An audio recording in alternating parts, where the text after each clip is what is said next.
Vector অধ্যায় হচ্ছে এই কয়েকটা টপিক: লব্ধি, হিসাব নিকাশ, নদী নৌকা, আপেক্ষিক বেগ, ভেক্টর গুণ, ভেক্টর ক্যালকুলাস। কিন্তু আমরা আপেক্ষিক বেগটা করবো না, আমরা এই কয়েকটা করবো, কারণ আপেক্ষিক বেগটা একটু বড় আর একটু পেঁচানো টাইপের, এটা আমাদের সমস্যা আছে। তারপরে আসলে হচ্ছে ভেক্টর হচ্ছে মান ও দিক, আর স্কেলার হচ্ছে শুধু মান। সমভেক্টর, যে ভেক্টরের মান দিক সমান সেটা হচ্ছে সমভেক্টর। বিপরীত ভেক্টর, যে ভেক্টরের মান সমান কিন্তু দিক বিপরীত, সেটা হচ্ছে বিপরীত ভেক্টর। অবস্থান ভেক্টর, একটা vector a x i plus a y j plus a z k, এটাই অবস্থান ভেক্টর। এটা পরে আরও দেখব। তারপর হচ্ছে একক ভেক্টর, যে ভেক্টরের মান এক সেটাই হচ্ছে একক ভেক্টর। একক ভেক্টর হচ্ছে উপরে হচ্ছে ভেক্টরটা, আর নিচে তার ওইটার ভেক্টরের মান, ওটাই একক ভেক্টর। নাল ভেক্টর, যে ভেক্টরের মান শূন্য সেটা হচ্ছে শূন্য ভেক্টর বা নাল ভেক্টর। একক ভেক্টর সামনে আরও দেখব। বিপ্রতীক ভেক্টর, বিপ্রতীক ভেক্টরের একটা উদাহরণ দেওয়া আছে 5i এর বিপ্রতীক ভেক্টর হচ্ছে 1/5i। ভেক্টর লেখার নিয়ম, ভেক্টর আমরা এটাই বেশিরভাগ লিখি এর উপর একটা এমন চিহ্ন দিয়ে। ভেক্টর গুণের সূত্র, এটা হচ্ছে বন্টন সূত্র, মানে আমরা নর্মালি যেমন গুণ করি, কিন্তু ভেক্টর গুণের ক্ষেত্রে বন্টন সূত্রটা সেম থাকলেও বিনিময় সূত্রটার এখানে মাইনাস চলে আসে। স্কেলার গুণে যেমন আমরা এমনি যখন গুণ করি তখন এ ইন্টু বি আর বি ইন্টু এ একই থাকে, কিন্তু এখানে এ ইন্টু বি, কিন্তু বি ইন্টু এ করতে গেলে মাইনাস বি হয়ে যায়। এটাই হচ্ছে ভেক্টর গুণের বিনিময় সূত্র। ভেক্টর গুণ দুই প্রকার, একটা হচ্ছে ডট গুণ, এটা হচ্ছে ক্রস গুণ। ডট গুণকে স্কেলার গুণও বলা হয়।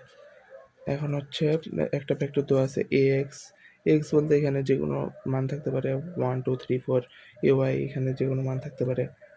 তারপরে A B, A dot B equal A B cos theta. সূত্র মুখস্থ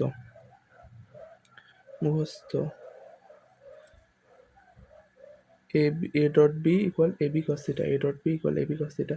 আর এ ডট বি করার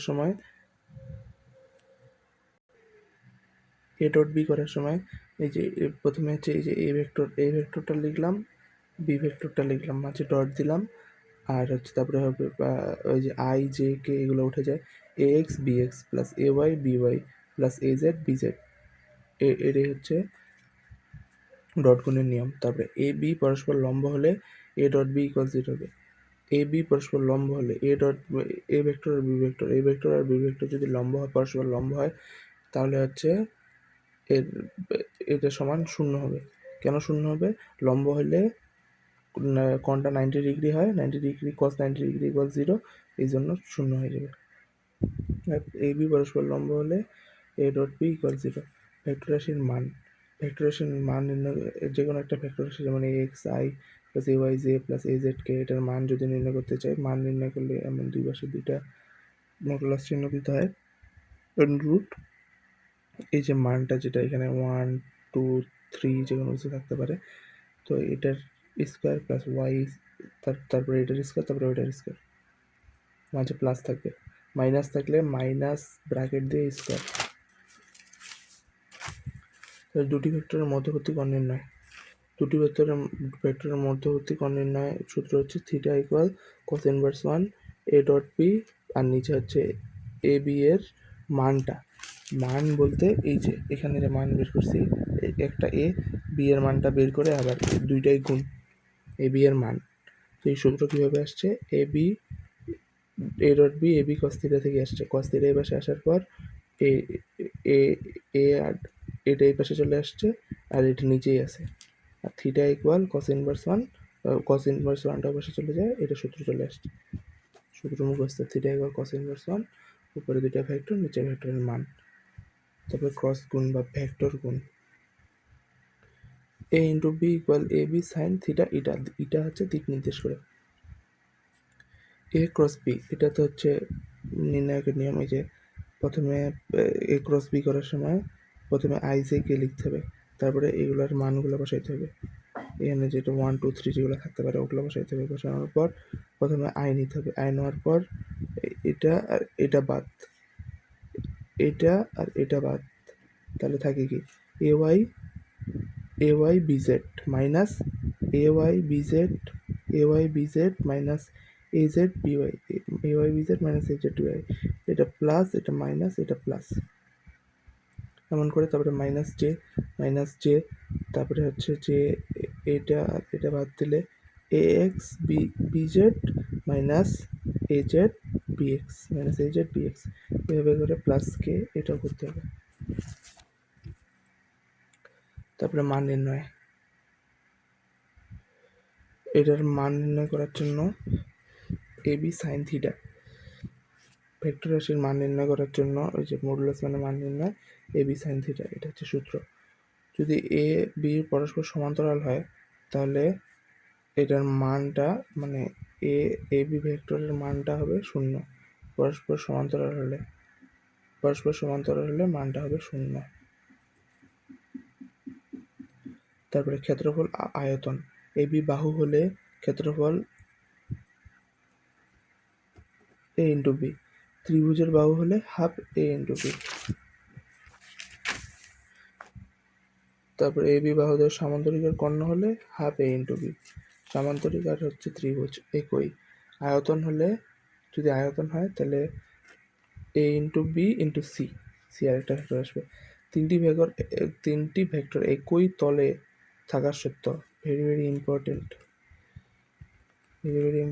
তিনটি ভেক্টর একই তলে থাকা সত্য হচ্ছে দুইটার ক্রস গুণ আর একটার সাথে ডট গুণ ইকুয়াল 0 হলে তিনটি ভেক্টর একই তলে থাকবে।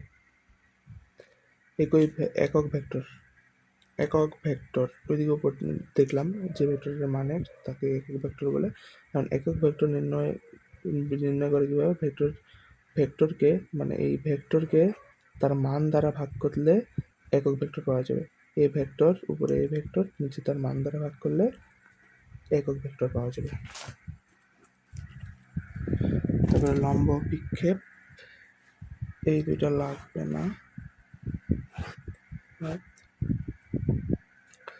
লম্ব বিক্ষেপ, এ বরাবর বি এর লম্ব বিক্ষেপ বি কস থিটা, উপরে এ বি ভেক্টর আর নিচে হচ্ছে মানটা এ এর মানটা। আর এটা মনে রাখার উপায় কি, এ বরাবর বি এর লম্ব বিক্ষেপ যার লম্ব বিক্ষেপ বলবে তাকে বি কস থিটা লিখতে হবে। আর উপরে তো দুইটা ভেক্টরই থাকবে আর নিচে হচ্ছে সেটা এই পাশে থাকবে ওটার মানটা। বি বরাবর এ লম্ব বিক্ষেপ ওই যে অমন করে যার লম্ব বিক্ষেপ বলবে তার এ কস থিটা, উপরে দুটো ভেক্টর নিচে বি এর মানটা, এটা এমনও থাকতে পারত এর মানটা।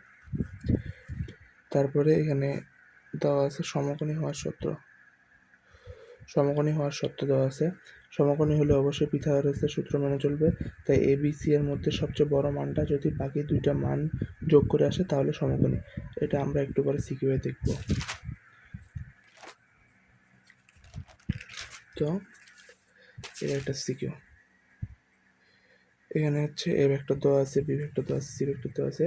বলা হয়েছে এ বরাবর বি এর অভিক্ষেপ, এ বরাবর বি এর অভিক্ষেপ কি বি কস থিটা, উপরে দুইটা ভেক্টর আর নিচে হচ্ছে মানটা আর উপরে দুইটা ভেক্টরের ডট গুণ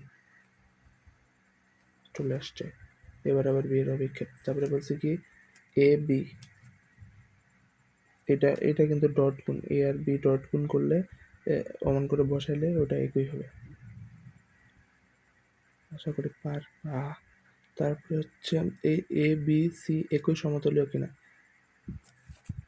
এবিসি একই সমতলীয় কিনা, একই সমতলীয় হওয়ার সূত্র কি দুইটার ক্রস গুণ আর আরেকটার সাথে ডট গুণ ইকুয়াল 0 হইতে হবে। তো এটা দেখি 2 নাম্বার, এই যে তিনটি ভেক্টরের সমতলীয় হওয়া সত্ত্বেও হচ্ছে দুইটার ক্রস গুণ আর একটা ডট গুণ হচ্ছে ইকুয়াল 0 হইতে হবে। তো দুইটা ডট গুণ করলাম, দুইটা ডট গুণ করার পর আরেকটার সাথে দুইটার ক্রস গুণ করলাম, দুইটার ক্রস গুণ করার পর আরেকটার সাথে ডট গুণ, আরেকটার সাথে ডট গুণ করে আসছে -129। যেটা জিরো না। এখানে যদি জিরো আসতো তাহলে একই সমতলে, একই সমতলে, যেহেতু জিরো আসে নাই ইকুয়াল নট জিরো, তাই একই সমতলে না। তারপরে হচ্ছে কি বলছে, তারপরে বলছে এ ও বি কে সন্নিহিত বাহুদের সামান্তরিকের ক্ষেত্রফল। সামান্তরিকের ক্ষেত্রফল আর কি? সামান্তরিকের ক্ষেত্রফল তো ওই যে এটা বি, কিন্তু ওটার মানটা, এটা মাথায় রাখতে হবে, খালি ক্রস গুণ করলেই হবে না, মানটা বের করতে হবে সামান্তরিকের ক্ষেত্রফল। তারপর এদের দ্বারা গঠিত ত্রিভুজ সমকোণী কিনা, সমকোণী কিনা একটু আগে যেটা বললাম দেখাইলাম, তো সমকোণী কিনা। তিনটা ভেক্টর দেওয়া ছিল, তিনটা ভেক্টরের মানগুলো বের করছি। এ ভেক্টরের মান আসছে হচ্ছে 38, বি ভেক্টরের মান হচ্ছে 54, সি ভেক্টরের মান হচ্ছে 51। এখানকার মধ্যে সবচেয়ে বড় মান কোনটা?